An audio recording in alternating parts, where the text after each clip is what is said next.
एक रानी जिसकी सुंदरता ने सबको दीवाना बनाया, लेकिन उसका दिल एक साधु की मादक आंखों में डूब गया। रात के अंधेरे में जब राजा सपनों में खोया था, रानी साधु के साथ ऐसी हरकतें करती थीं जो महल की दीवारें भी शर्मा जाए। और फिर उसने राजा को धोखा देकर साधु से एक बच्चा ठान लिया। क्या होगा जब ये पाप का रहस्य खुलेगा? यह कहानी है लालच लग समय की बात है। विंध्याचल के पहाड़ों के बीच एक सुंदर राज्य बसा था जिसका नाम था अभिनवपुर। इस राज्य के राजा विक्रमादित्य थे।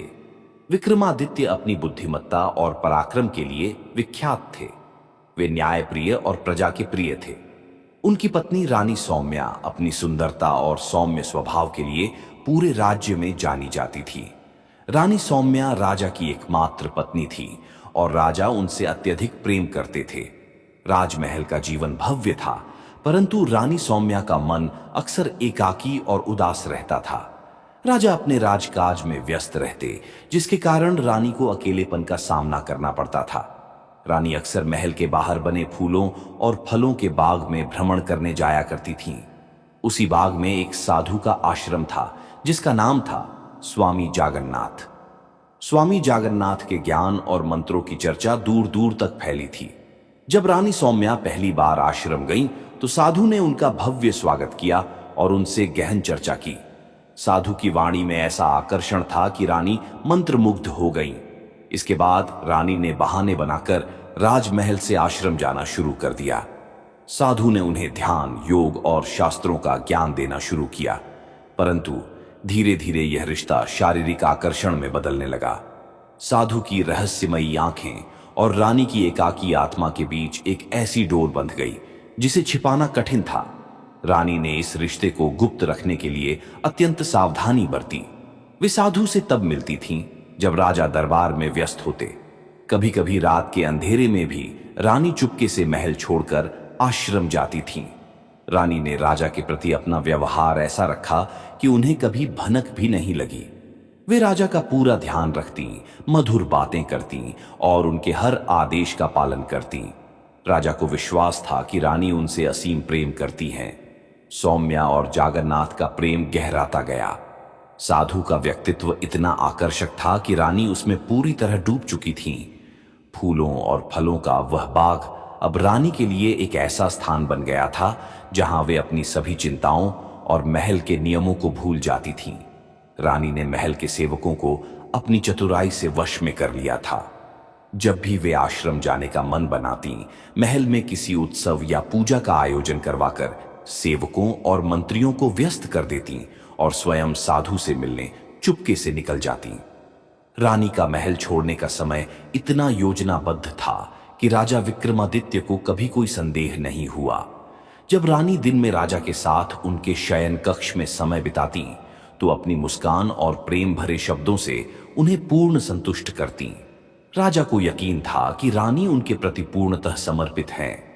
रानी साधु के लिए अनमोल वस्तुएं लाती और बदले में साधु से मंत्रों और रहस्यमयी शक्तियों का ज्ञान प्राप्त करती। साधु ने रानी को समझाया कि वे एक दिव्य आत्मा हैं और उनका यह मिलन ईश्वर की योजना का हिस्सा है। रानी ने साधु पर पूर्ण विश्वास करना शुरू कर दिया था। महल के कुछ सेवकों ने रानी के व्यवहार में बदलाव महसूस किया। उनकी अनुपस्थिति के दौरान महल में गुप्त बातें होने लगीं, परंतु रानी इतनी चतुर थीं कि उन्होंने हर अफवाह को दबा दिया। उन्होंने उन सेवकों को इनाम और अधिकार देकर अपनी ओर कर लिया। एक दिन साधु जागन्नाथ ने रानी से कहा, रानी, राजा विक्रमादित्य केवल एक दिखावा है। यदि तुम चाहो तो राजा को पीछे छोड़कर स्वयं इस राज्य की महारानी बन सकती हो। रानी, जो अब साधु के प्रति मन और शरीर से पूर्णतः समर्पित थीं, इस विचार से सहमत होने लगीं। साधु ने धीरे धीरे रानी को समझाया कि राजा को हटाकर वे दोनों राज्य पर शासन कर सकते हैं। यह विचार रानी के मन में चिंगारी की तरह जल उठा। अब रानी के अंदर महत्वाकांक्षा और मोह का संगम हो चुका था। एक दिन जब रानी साधु के पास गई, तो साधु ने कहा, अब समय आ गया है कि मैं महल के भीतर प्रवेश करूं। तुम्हें मेरी शक्ति का अनुभव हर समय होना चाहिए। रानी ने चुपके से साधु को महल के एक गुप्त कक्ष में रहने की अनुमति दे दी। उन्होंने महल के पुराने कक्षों में से एक को सजवाया और साधु के रहने योग्य बनाया। साधु अब महल में छिपकर रहने लगे। इस बात की जानकारी केवल रानी और उनकी विश्वास पात्र दासी को थी। साधु ने राजा के दैनिक कार्यों और महल के नियम कानूनों पर गहरी नजर रखना शुरू कर दिया। उन्होंने रानी के माध्यम से राजा पर अपनी शक्ति का प्रयोग शुरू किया। साधु रानी को कुछ विशेष जड़ी बूटियां देता, जिन्हें रानी राजा के भोजन में मिलाकर उन्हें कमजोर करने लगी। राजा को अब अक्सर थकान और बीमारी महसूस होने लगी, परंतु रानी अपने प्रेम भरे व्यवहार से राजा को यकीन दिलाती रही कि यह सब राजकाज के दबाव का परिणाम है। साधु और रानी के बीच अब हर दिन मुलाकात होने लगी। रात के अंधेरे में जब राजा अपने कक्ष में सो जाते, रानी चुपके से साधु के कक्ष में जाती।